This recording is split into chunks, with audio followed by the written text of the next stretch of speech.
Hi, everyone, and welcome back. We are joined today by Colonel Douglas Macgregor, a combat veteran and former advisor to the U.S. Secretary of Defense, and which all of you can see in person at the National Conversation in Dallas, together with Judge Napolitano and Natalie Brunell on the 4th of October. So I will leave information in the description. So welcome back, Colonel. I hope, all is well. Good to talk with you, Glenn. So when Trump took office, he was going to, as we all know, end the Ukraine war in 24 hours. Then he extended it. Again, I think he genuinely wants it to end. But the whole premise of walking away from this appears to have changed. Over the last few days or weeks, we see now that Trump is putting pressure on India and others to stop trading with Russia. In a tweet, he suggested that Ukraine must go on the offensive if it wants to win. And also, there's now reports of the US possibly sending thousands of Iran long-range missiles. I'm not sure. What do you make of this turn of events? Well, I think it is vintage Trump. Trump is someone with a machine gun firing in all conceivable directions. And what he really wants or thinks changes from day to day. He's very impulsive. There is no coherent strategic framework for anything. There is absolutely no understanding whatsoever of Russia or Ukraine or Eastern Europe. It's all very foreign to him. So I don't think we can reach any hard conclusions about what he means. Let's look at what he wants to do. That's what's important. First of all, I think he decided after the Alaska summit that there was really nothing he could do to stand up there and bring peace to Eastern Europe with the cooperation of President Putin and potentially Zelensky and the Europeans. I think he understands now that the Europeans have a different agenda from him. Zelensky has a different agenda, and President Putin's position is unchanging. That's not a problem for President Trump. He recognizes that that position is not changing, but he now is frustrated and wishes that he could have staged a wonderful photo opportunity, much like the Alaska event, in the future at some peace summit. That's not going to happen. Remember, President Trump is about optics. This is a pure showman. This is simply the latest episode in the reality TV show called The Trump White House. And he's not going to get the kind of photo op that he wanted, where he could stand in the middle and claim to be peacemaker. So I think he's kind of walked away from it. On the other hand, he still is under enormous pressure from the neocons inside the Beltway. And these are the same people that want perpetual war in the Middle East. They want to balkanize Iran. They want to balkanize Russia. The Russia strategy has failed miserably. So now, they're telling Trump, well, you've got to keep this going somehow. You've got to show that Ukraine is on life support. So give them these cruise missiles. Now, when will these arrive? In what numbers? Will they make any difference? It's hard to tell. But he published a tweet with a statement saying that, the previous administration hadn't done enough to confer capability on Ukraine to really take the offensive. Of course, that's all nonsense. And the bottom line is, it doesn't matter what you do if you can pinprick strikes with cruise missiles all over the place. Makes absolutely no difference if you're losing the close fight.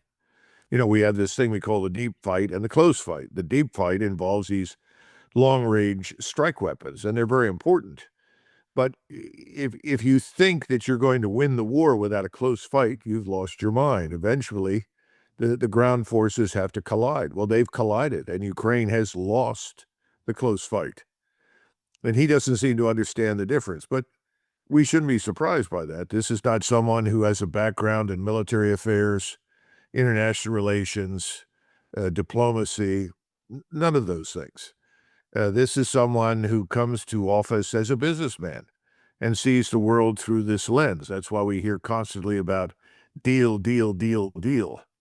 But we don't put together deals on the spur of the moment, and we don't hammer out deals between two people or three people or four people. These things in international diplomacy take months and years sometimes. And then, the ultimate meeting occurs, something is signed and agreed, and everybody can live with it, and you move on to the next item. He has no experience with that, and that's not the way he thinks. In many ways, I think President Trump encapsulates one of the essentials of American character, and that is Americans have no patience. Americans do not understand that the world is not a giant microwave oven. They think in terms of shove it into the microwave oven, give it 30 seconds, and out comes something that you can consume. That's not the nature of the world. And now that may work in American politics to some extent, but it doesn't work in international relations. It doesn't work with military affairs. So I think he's kind of walked away on one side because he can't extract any personal benefit from this. He can't be the hero in the story. But on the other hand, once again, he bends over to try and satisfy or mollify people inside the Beltway who insist, oh, you've got to keep supporting Ukraine. You've got to keep sending everything to Israel. We've got to destroy Iran. We've got to redraw the map and so forth. So he's listening to both groups, and that's why you get these almost schizophrenic outcomes. Well, it seems that Russia is now, well, losing its faith in the whole diplomatic process as well, if it had any to begin with, of course. But it seems to be also intensifying. Not just, well, last night I think was the second largest attack on Ukraine with drones and various kinds of missiles. But we also see some push towards Kherson city that is across the Dnieper, not necessarily with soldiers yet, but these efforts to at least establish a very powerful the drone control, which well is assumed that soldiers would start to cross at some point now. I'm not sure what this means if they're gonna have ambitions to go towards Odessa. But I did want to ask you though, what do you see happening on the battlefield at the moment? Because it, it just seems to be going from bad to worse for the Ukrainian army. Well, I think this has been true for many, many months now. It's just gotten to the point of being more horrific than ever before. Russian losses were in the double digits, 30, 40, 50 people a day. Now the Russian losses are single digits, that is 10 or less on a particular day. The Ukrainians, on the other hand, are effectively naked on the battlefield. They have no air and missile defense to speak of. They don't have the benefits of all the satellite imagery being transmitted instantaneously to key nodes. An awful lot of the critical nodes in Chazov Yar, in Chernigov and other places have been utterly and completely destroyed. Large numbers of NATO officers and non-commissioned officers have been killed in these strikes. We don't hear anything about it, but they have been. The Russians are in control of the entire battle space. There's no question about it. And this is irretrievable. It's not something that can be fixed by sending over cruise missiles or any other single weapon system. And then you have the manpower drain. As I understand it, they've now allowed 14,000 men between the ages of 18 and 25 or 18 and 30 to cross the border from Ukraine into neighboring Poland or Slovakia and elsewhere. That's rather astonishing. I mean, what are you doing that for if you think you're going to put up some sort of serious resistance? It almost looks as though the Ukrainian government now is schizophrenic. On the one hand, it wants to maintain the fiction that they're still resilient and capable, but on the other hand, they're beginning to surrender to the demands of their own population to put an end to this. I don't know which overtakes the other. It's a very strange situation. The key thing, though, is the war is going to end. Now, when does it end? Now, you mentioned Kherson and also Odessa. There are Russian special forces in the western part of Ukraine. They've already crossed the river. They're providing data, targeting data for Russian systems. Odessa has been under ferocious attack. All of its military capability is gone. whatever storage was available to it in terms of fuel and ammunition has been destroyed. I'd be very surprised if the Russians do not cross the river in strength and move south to seize Odessa. And again, Odessa was never Ukrainian. Odessa is a Russian city. It was founded by Russians. It has been a Russian-speaking city. It's no accident that the memorial statue to Catherine the Great was removed early on by the Ukrainians because she was the one that created effectively this thing we call New Russia, Novorussia. So I imagine that will happen. What is is an unknown at this point is what do the Russians do about Kiev? What do they do about this lingering facade of a government? And, the sad part is that when President Putin, not directly probably, but certainly Foreign Minister Lavrov stated categorically that Zelensky is not a legitimate president anymore. He's not, strictly speaking, elected. He doesn't represent any sort of democratic process, however much of a facade that may be, and that therefore they're not going to meet with him. That seems not to have sunk in with President Trump, who now has turned back towards Zelensky as though he wants to help him. This is the man that offended him, insulted him, and showed him absolutely no respect in the Oval Office. I mean, it's a very strange set of circumstances. But, this is kind of President Trump. On the other hand, if you look at developments in Western Europe, J.D. Vance is over there criticizing the suppression of free speech in places like Great Britain, France, and Germany, where they're very serious. President Trump has expressed support for the Alternative for Germany, which is a legitimate political movement and has actually won recent elections and is now in danger of being further suppressed and erased from the political arena, at least temporarily. Very strange set of circumstances. So, trying to understand where we're headed next is a question that is not easy to answer with President Trump. Yeah, you mentioned that Trump doesn't understand Russia, but I often get the impression that the other political leaders, both in the United States and across Europe, also don't understand Russia. What do you think that the NATO countries do not get about Russia, and why is it that they can't comprehend what Russia wants? Well, first of all, you're a European, so you're closer to this than I am. So I'm speculating. I don't have hard, fast facts to back my statements. First of all, I think there are European leaders who do understand the truth, but they've chosen the lie. They've chosen the fiction, the narrative that says Russia is evil and a danger and a threat, and they've hung their future on it. They know that at the moment they admit that what they've said about Russia is false, what they've imputed to Russia is false, and that Russia's national security interests in eastern Ukraine are legitimate and always have been from the very beginning. And the reason for this conflict is all about the rights of Russian citizens to speak and read and write their own language and have their own culture in schools. The minute they admit something like that, they're through. They've had it. And I think the globalist governments, whether it's Starmer, Macron, or Merz, are in a lot of trouble. There's no question about it. The other aspect of this, of course, is the debt problem. We're all locked into the debt spiral. At some point, we're going to spiral into the dirt. The financial system is going to collapse. And when that happens, we'll have to reset the currency. And there will be a certain period of time where there's chaos. But eventually, you will get new governments because you have people like the Alternative for Germany and all the European states right now. But we're not there yet. We're in this twilight zone between what I just described and the past, which is Russia's evil, Russia's bad. We all have to stand fast. And making these impossible commitments financially to military buildup. Germany can't pay for itself as it is.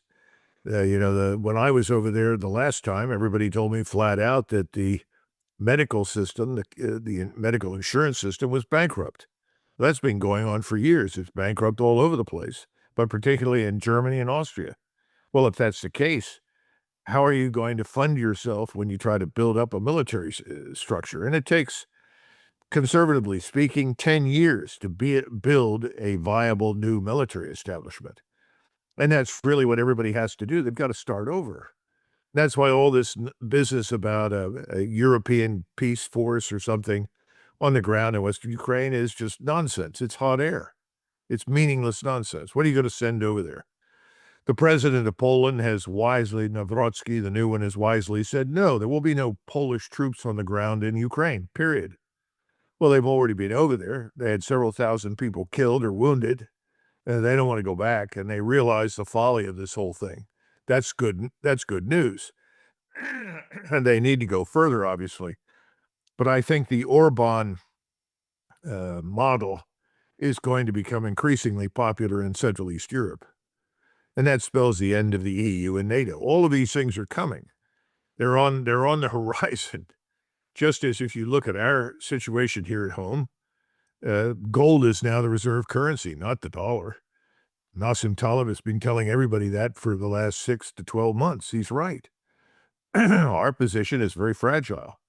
All of these things are going to sort of come together and crash simultaneously. And it's going to prevent any further nonsense in terms of war in Ukraine or war with Russia. It'll all end. Yeah, well, yeah, I am closer to Europe, but I always make the point this is the side I don't understand the least. I mean, I can understand the Russian position. They see this as an existential threat, that is NATO's incursion in Ukraine. They will do what it takes. I get this. The Ukrainians see the Russian invasion as a existential threat. I can understand why they're fighting. If the United States wants to pivot to Asia and then unload this disaster of a war on the Europeans, and they're willing to do it, well, great. I can understand the American position as well, but I don't understand that they're always the European. I heard some theories that is that they're being captured by their own narratives. There's a opportunism, perhaps, to centralize power in the EU. They would like to prevent the Americans from leaving. There's just this good old-fashioned hatred of Russia. So the Russophobia keeps living strong. But also one which is very convincing, which is the unwillingness to give up on a very powerful proxy army, because they built up this army in Ukraine with hundreds of thousands of Ukrainian soldiers who could function as a very powerful containment or balance of the Russians. And if they accept the neutral option for Ukraine, in the future they might have to fight on their own. I'm not sure. Well, it depends on what you understand neutrality to mean. And that's why the Austrian state treaty is continually raised. I've been raising it certainly since 2014. In fact, I couldn't understand why there wasn't a plebiscite, because it was patently obvious that Ukraine was deeply divided along ethnic, linguistic, and cultural lines. But we're all caught up in this fantasy that everybody has to live with everybody inside a national, multicultural, multilingual, whatever construct. This got started under the Clintonistas, as we call them, under the Clinton administration in the 90s. And we've been struggling with this ever since. That's why you can't see what's happened in Ukraine as separate and distinct of what we did in Bosnia-Herzegovina or in Kosovo. Everything is aimed at the same objective, which is to transform Europe into this multicultural mess with open borders and no national identity, no national culture. It's a sort of Bolshevism in a new form. The interesting thing is, where Bolshevism started has become the bulwark of national identity, national culture. And Russia is standing up for Europe in ways that no one ever anticipated. The Russians are telling everybody, we're Russian, we're not going to become something else. Why don't you be Europeans? Eventually the Europeans are going to understand this. I think the population in Germany is beginning to grasp it. Even some of the people in Poland here are beginning to see past their sort of limiting hatred of Russia and all things Russians to figure out that, the EU is not a place where you as a Pole or a Hungarian or anybody, German, can be what you are.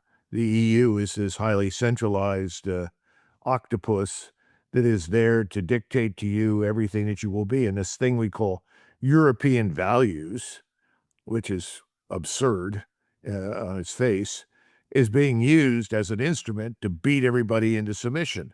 Open your borders, admit more Africans, admit more people from the Middle East and from Southwest Asia, pour in, and then we'll all be happy.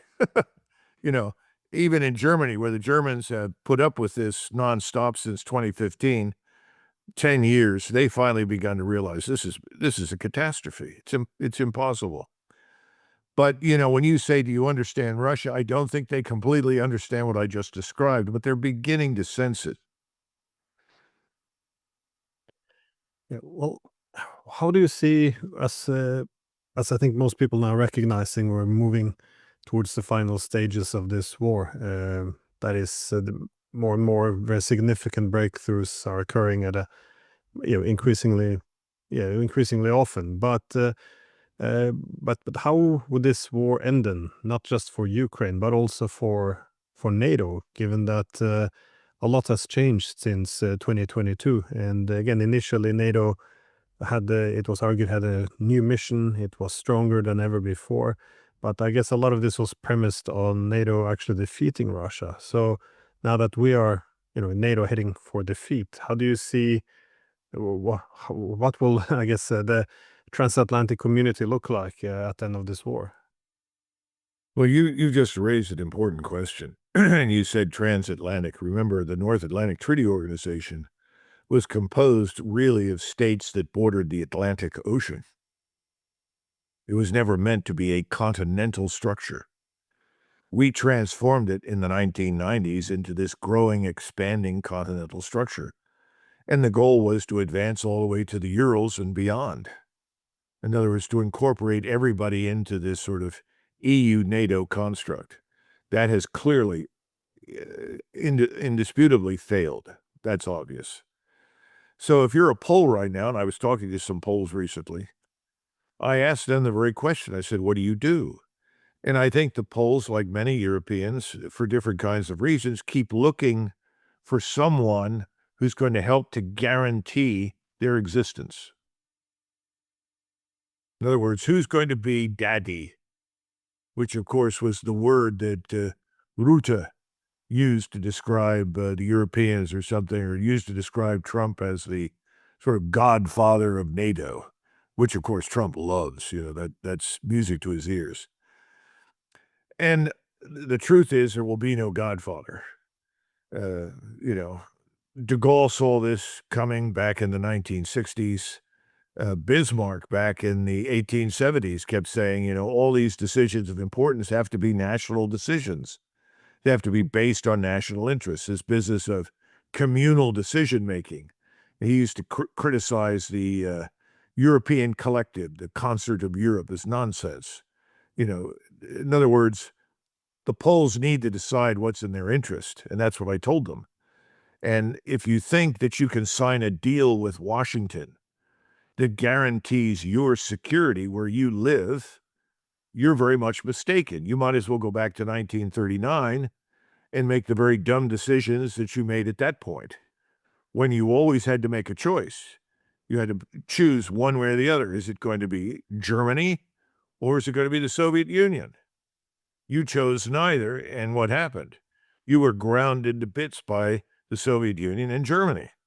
And by the way, Piłsudski, their leader at the time, he died obviously before this, but he warned on his deathbed, you've got to make a choice.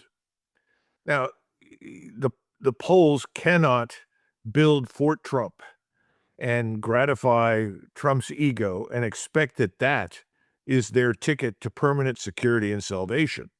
That's not going to work. We don't live in Europe. The Europeans live in Europe. None of the Europeans, frankly speaking, seem to want to be in close partnership with any of their neighbors.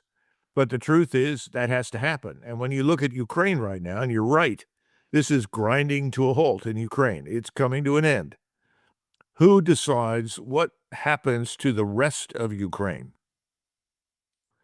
Are the Poles, Lithuanians, Slovaks, Hungarians, Romanians, Moldovans, are they all going to say, well, we'll just wait here quietly until 800,000 or 900,000 Russian troops arrive on our borders? Or are they going to sit down with President Putin and his team and say, we're ready to talk about what this post-war Ukraine will look like. And they are the ones who need to have that conversation, not France, not Britain, and not Germany. Now, you can argue that the Germans, for reasons of history over the last 1,000 years, have deep roots in Central East Europe, no question about it. I think they ought to be very interested. But the rest of the West Europeans, absolutely not. What have they got to do with it? And what do we have to do with it? We can support it, and I think that's what President Trump should consider. We'll be happy to support such a conference, and we will sign on for the solution that you and Moscow reach collectively. And I think that could be done. But right now, no one is saying that. No one is thinking about that because the polls are looking at the EU. They're looking at NATO. So is everybody else. And everybody says, well, I can't do that because I'm dependent on subsidies from the EU, new money from the EU money machine in Brussels. If I do that, then I lose access to the new money machine. Well, what if access to the new money machine sets you up as a target for future destruction in future wars that you don't want to fight because you're part of that organization called NATO and the EU? Eventually, people will come around to sorting through this, but right now, that's not where they are. Yeah, I think this all the search for this daddy or permanent security, as you said, I think this is this was the dream of the unipolar order because traditionally states have to accept the security competition. That is, one state enhances security, it could diminish the security of another. But after the Cold War, this whole idea was, we don't have to take into consideration the security of others to mitigate security competition because within NATO, under the US umbrella, will simply be so powerful. It doesn't matter if the Russians are alienated, they will just have to find their place in this, under the dominance of the political West. But, Then there's another interesting aspect to this. yeah. If we go back to 1914, the system sort of came into existence or evolved in the sort of 10 to 15 years before the outbreak of World War I into this set of automatic triggers that sent people to war, even though they, at the beginning of it, may not have had any role in it, may not have really been affected by it. So the question that I ask Europeans all the time is, why do you want to be part of alliances that could ultimately drag you into a war that you really don't want to fight, simply because that alliance has theoretically guaranteed your security? The only real guarantor of security for any country is its own people. The Finns are a wonderful example because the Finns, for years, they could mobilize 850,000 men within the spaces of, say, 48, 72 hours, well-trained, well-equipped, ready to fight. And that operated in their minds as a deterrent. I think it did. I don't think the Russians, after World War II, were interested in going back into Finland under any circumstances. But nevertheless, the Finns were in a position to guarantee their own security. And all of a sudden, at the end of this long period of Soviet-Western conflict, when there is none anymore, decides to join a NATO alliance, which has committed itself to a condition of permanent hostility towards Russia. That's insane. It makes no sense. The Swedes are very similar, but the Finns in particular built a very robust guarantee for themselves. My argument to people is that could be done all across Europe. But the notion that you want to bet the farm, as we say in English, on the arrival of U.S. forces in a crisis or conflict from the United States is crazy. Technology has changed. Eisenhower made the comment in 1956, we'll never see another Normandy. If anybody tried to do such a thing, it would be destroyed. What about the Soviet submarines? What about their missiles? Well, those things were primitive in those days compared with what we have today. So the notion that we could cross oceans with impunity and introduce hundreds of thousands, if not 1 million or 2 million troops into the battle, whether it's Asia or Europe, is crazy. It's not going to happen. So why would you want to tie yourself to such an empty guarantee? And I think privately, President Trump feels that way. I know that he felt very strongly that the Europeans should become their own first responders. And I think that's behind his demand for higher defense spending. Unfortunately, defense spending doesn't necessarily equal military capability. What I'm talking about is real military capability the Europeans create for themselves for their own purposes to guarantee their own security.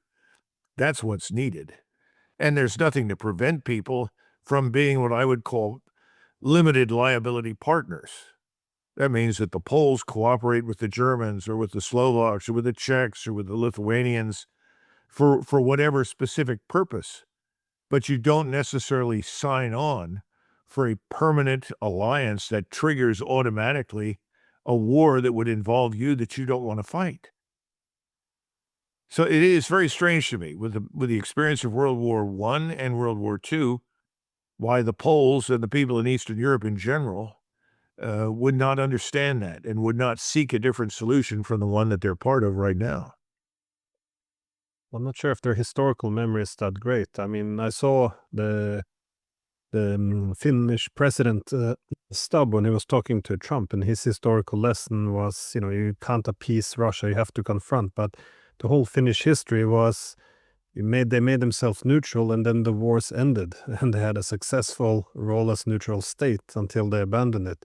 So it looked as if the solution should be that Ukraine should have been more what Finland was, but instead Finland is becoming what Ukraine is. But but you argue that as NATO is dying, we have this. There has to be a need now for a new thinking about European security and the security architecture. But if, let's say, we don't have that political maturity at the moment within Europe because they all told each other that Putin is Hitler, what to expect happening now that the front lines begin to unravel? Because I get the impression that the Russians would like to do some of this gradually very deliberately, so they don't create too much panic in Washington and the European capitals. But in this panic, states can often do stupid things, and I think the Russian patience is also starting to go a bit thin, as we're now speaking very openly and cheering when Western missiles are fired into Russian cities. So, what do you think is the great risk here as we're entering the final stage of the war? Well, the Russian interest, clearly stated at this point, is we want a solution to the conflict that does not require us in 2, 5, 10 years' time to resume the conflict. In other words, we don't want to refight this again. Now, they're in the happy position of controlling a lot of the critical assets, not just terrain, but the capability to dominate. And finally, remember, the real question from the beginning was, who is willing to fight? The Russians were always willing to fight because their national security interests were at risk in eastern Ukraine, and ultimately today in Kiev because of the nature of the regime there. What were we willing to do? Well, Americans weren't willing to fight anywhere. As far as I can tell, only the Poles were willing to go over in any sort of numbers and stand shoulder to shoulder with the Ukrainians and fight with them. That didn't work out very well, and I think President Novrotsky has wisely said no more. We're not going to repeat that folly. The key thing is we're not willing to fight in Ukraine. Russia is. Russia has always been willing to fight there because it's in their vital strategic interest. So if we're not willing to fight, we had better sit down and do the talking, and that's what I would tell the Europeans. If you're not willing to fight, and I would add something else, Europeans really aren't capable of fighting. They don't have the forces at their disposal. So they turn to us, but the truth is, our ground force is really quite small. And our air and naval forces, while substantial and robust, are not really designed for continental warfare. What we're going to see happen in the United States over the years ahead is a reversion of the United States back to what it really was before World War I, a maritime and aerospace power. not a land power. We are only a land power in the Western Hemisphere where we live, just as Russia is primarily a land power. It's a land power on the Eurasian continent. It is not necessarily a maritime power. It has a navy, but it's quite modest. It has air forces, but those are equally modest compared with what we deploy. But we're a different kind of country. So we're going to revert back to what we have historically been. We're not going to remain a global land power. Just look at the size and the scope of the forces that we have around the world. And what have you seen happen over the last 80 years? They've declined dramatically. With each passing decade, we've had fewer forces on the ground overseas. Pretty soon, we won't have any in the Eastern Hemisphere, certainly not beyond special forces and special operations forces. So I guess what I'm trying to say is people need to look at themselves from a geographical, historical, and cultural situation. Everybody says, well, America is in retreat, it's in decline. No, we're reverting to what is natural. Our position is in the Western Hemisphere. That doesn't mean we don't want to do business. It doesn't mean that we're not willing to help to some extent, but we cannot maintain a position in Eurasia on land that we did 80 years ago, or 50 years ago, or 30 years ago. It's not possible anymore, nor does it make sense for us to do so. But the whole attempt has been to demonize Russia and China and eventually Iran, these powers, in order to justify massive defense spending in the United States and the commitment of forces overseas. But that's waning. Americans don't really support that.